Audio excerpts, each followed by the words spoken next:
So I'm trying to do one of those things again where I am tilting my camera to show that I put some effort into matching the shirt with the film I was reviewing. I think this is my Mario shirt. Hopefully. God willing.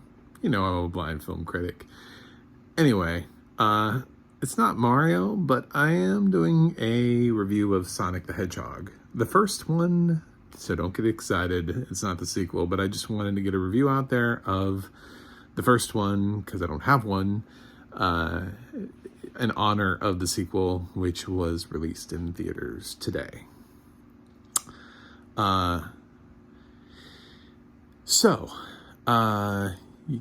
Yes, we're also going to talk about audio description, so don't worry. I actually watched this on Paramount Plus. I know that with a title that's been out for a couple of years, it bounces around, and you're like, where is it? It's on Paramount Plus. IMDb is trying to tell you it's on Epix right now, but it's on Paramount Plus. And it has English audio description. So, feel free to check that out. So, what is Sonic the Hedgehog? Hopefully you don't need an answer to that question. He's a little blue guy. I actually remember I used to be able to play those video games way back in the day on the Sega. And I remember Sonic and Tails and Knuckles and Dr. Robotnik and, just having a lot of fun collecting rings. So, of course, because he's a well-known property, we've decided to make Sonic into a film franchise, as witnessed by the fact that there are now 2 of these. This is the first of the 2.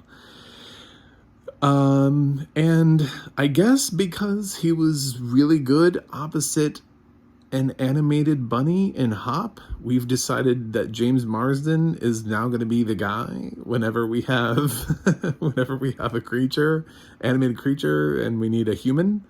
We're gonna bring in James Marsden. So James Marsden is in this. He's just a human. Not anybody special. And Jim Carrey's playing Dr. Robotnik, and that's pretty much all you really need to know.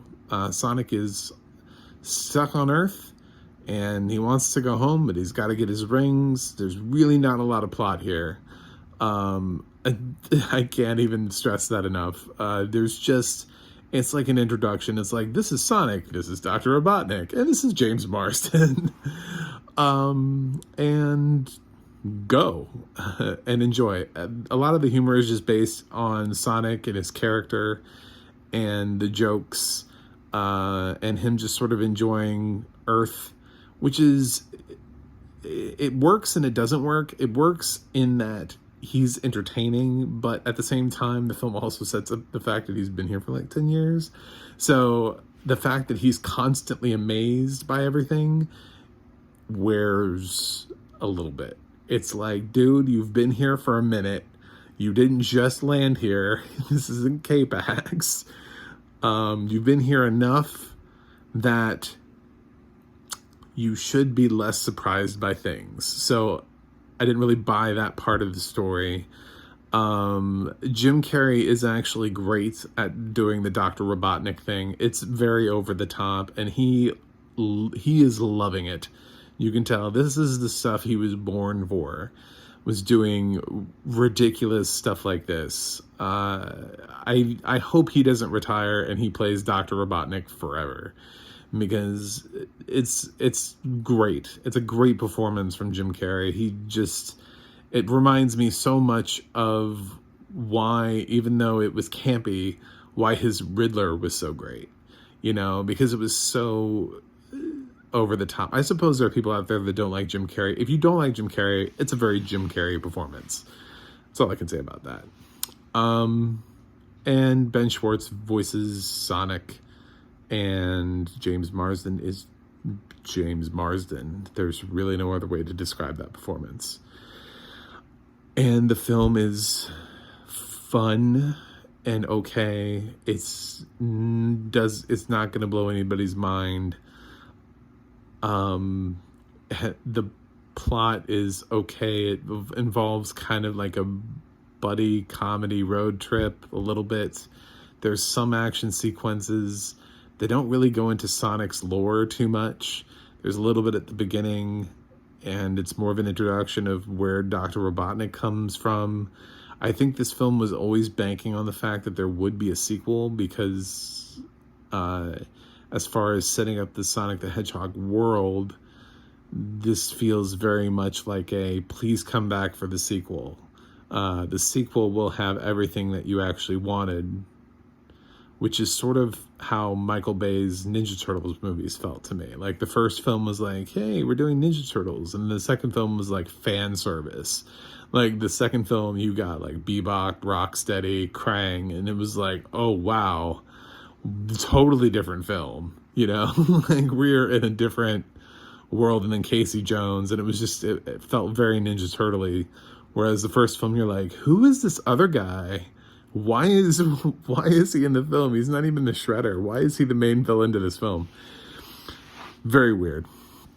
So I have high hopes for the sequel because I think the first film existed solely just to set up a sequel, which is an odd choice because then you're hoping your film is successful and that there will be one. Because if this film had flopped, this would be a very weird film to watch by itself, especially with the way that it ends.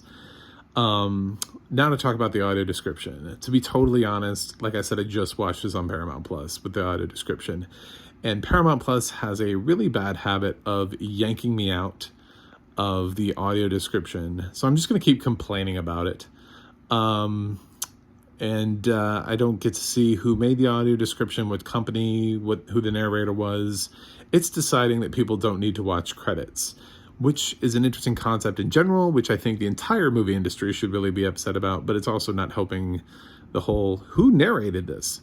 As far as the narration itself, I thought it was good. It really lets you know what this little blue hedgehog looks like and the world that he lives in, and a glimpse of his powers and the silliness of Robotnik and his visuals, and everything that happens, the action sequences, the drones, the slow-mo.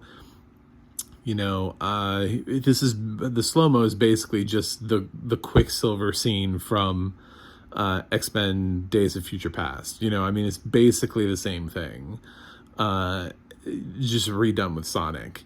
So, and they do it twice, and it's clever, but it's been done before, and this is not original.